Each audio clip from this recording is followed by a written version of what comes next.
मल झाके झोंके 1 2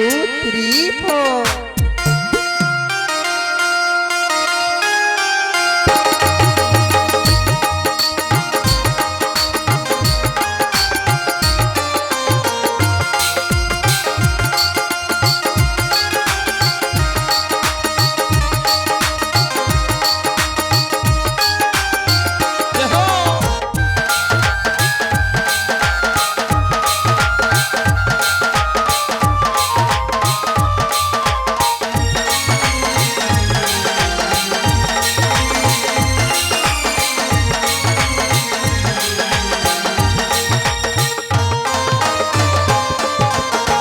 जलवा के पात पर उगेला सूरज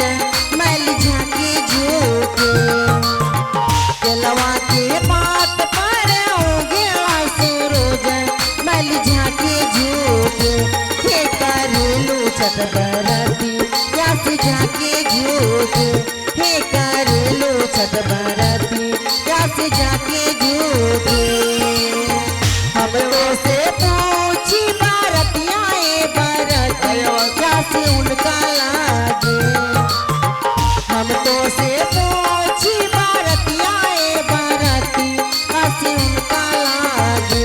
हे करेलो छत बरती या से उनका लागे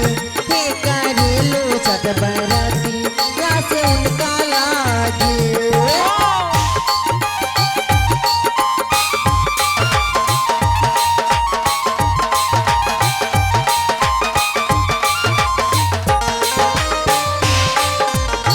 हमरो जे स्वामी कौने ऐसन स्वामी से उनका लागे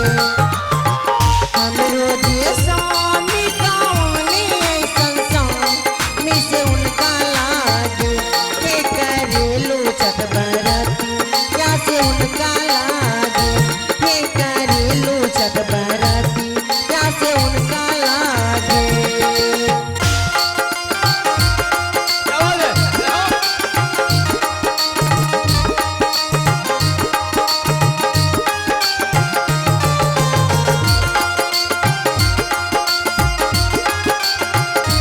जय हो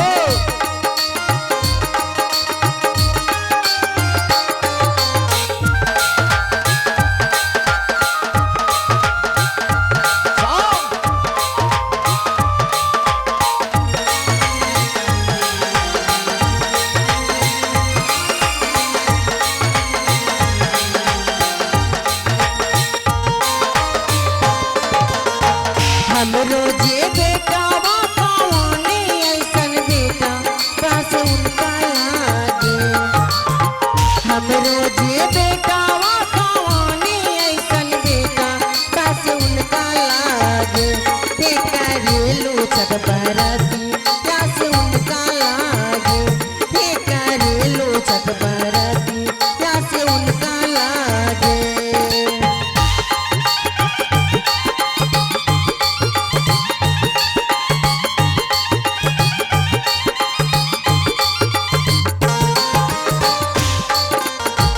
अमरुद के पात पर उगेला सूरज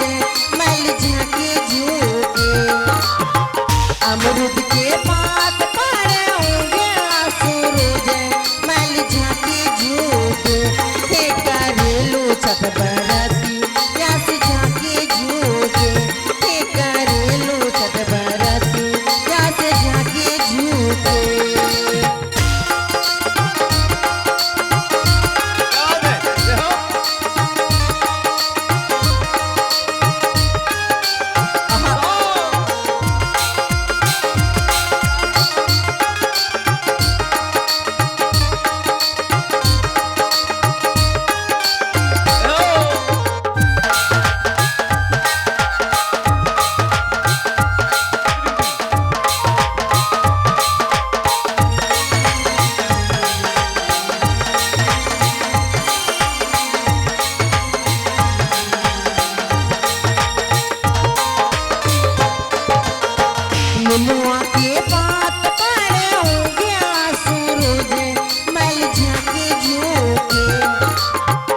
निमुआ के पात पर उगेला सूरज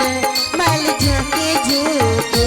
हे करेलू छठ बरती या से उगे झूके हे करेलू छठ बरती या से झाके झूके हम तो से पूछी बरतिया ए बरती या से झाके झूके हम तो से पूछी बरतिया ए बरती या से झाके झूके हे करेलू छठ बरती या से झाके झूके हे करेलू छठ बरती या से झाके झूके हे करेलू छठ बरती या से झाके झूके हे करेलू छठ बरती या से उनका लागे हे करेलू छठ बरती या से उनका लागे। शुक्रिया।